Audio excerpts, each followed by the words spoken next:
சூப்பரான mixed vegetable kurma எப்படி செய்யுதுன்னு பார்க்கலாமா? சூப்பராகவும் இருக்கும், ஈஸியாகவும் இருக்கும். வாங்க பார்க்கலாம். குருமாவுக்கு தேவையான உருளைக்கிழங்கு, காலிஃப்ளவர், பீன்ஸு, கேரட்டு எல்லாத்தையும் கட் பண்ணி வச்சு கத்திரிக்காயும் நீல வாக்கில் அரிஞ்சு வச்சுக்கிடலாம். வெங்காயம், தக்காளி, கூடவே ஒரு மிக்சி ஜாரில் தேங்காய் கொத்தமல்லி, 1/2 ஸ்பூன் சோம்பு இதெல்லாம் போட்டு நல்லா பேஸ்ட் பண்ணி எடுத்துகிட்டு வந்துடலாம். அதோட தேங்காயை அரைக்கும்போது அதில் ஒரு 1/2 ஸ்பூன் கசகசாவும் ஒரு 4 பல் முந்திரியும் போட்டு அரைக்கும்போது குருமா ரொம்ப டேஸ்ட்டாகவும் இருக்கும். அதோட வயிற்றுக்கும் எந்த பாதகமும் ஏற்படாது. நம்ம குருமா வைக்கிறதுக்காக முதல்ல ஒரு குக்கரில் பட்டாணியை போட்டுக்கணும். பச்சை பட்டாணியை போட்டு அதோட உருளைக்கிழங்கை சேர்த்துக்கணும். நம்ம ரொம்ப சீக்கிரமாக 10 நிமிஷத்தில் குருமா வைக்கணுன்றதால அப்படியே பச்சையாகவே கேரட்டு, காலிஃப்ளவர், பீன்ஸு எல்லா காயையும் சேர்த்து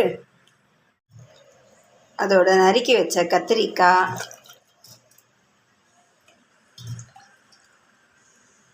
வெங்காயம் இது எல்லாத்தையும் சேர்த்துக்கணும்.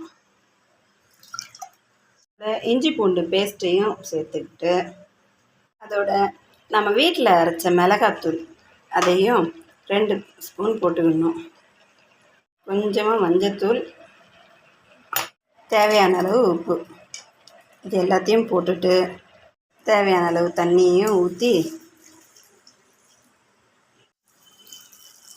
தேவையான அளவு நல்லா மிக்ஸ் பண்ணிவிட்டு ஒரு கொதி வரட்டும்னு விடணும்.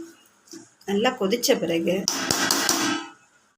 இந்த அளவுக்கு நல்லா கொதித்த பிறகு அதில் நம்ம அரைச்சி வச்சுருக்கிற தேங்காய், கசகசா, சோம்பு, கொத்தமல்லி, முந்திரி எல்லாம் அரைச்சி விழுதை எடுத்து ஊற்றி நல்லா கிண்டி விட்டு, என்னடா இவ எல்லாம் பச்சையாகவே போடுறாளே நல்லா இருக்குமா அப்படின்னு யோசிக்காதீங்க. சூப்பராக இருக்கும். ஆனால் சூப்பராக செய்கிறவங்க அதோட சூப்பராக செய்வீங்க. இது வந்து ஃபார் பிகினர்ஸ் ஒன்லி. இதை ட்ரை பண்ணி பாருங்கள், நல்லா தான் இருக்கும். இது குருமா நல்லா கொதிச்சுட்டு இருக்கும்போதே சைடு பை சைடு பேன் வச்சு அந்த பேனில் பட்டை, கிராம்பு 2த்தையும் போட்டு கொஞ்சமாக பொரிக்க விடணும். அது பொரிஞ்ச பிறகு அதில் கருவேப்பிலை போட்டு அதை எடுத்து குழம்புல ஊற்றிட்டு நல்லா கீழேருந்து மேலே வரைக்கும் நல்லா கிண்டி விட்டு மூடி வச்சு ஒரு 2 விசில் வச்சுட்டு அதுக்கப்புறம் இறக்கி அதோட மல்லித்தழை தூவி சாப்பிட்டு பாருங்கள். குக்கரை திறக்கும் போதே சூப்பரான வாசனை கும்முன்னு இருக்குது.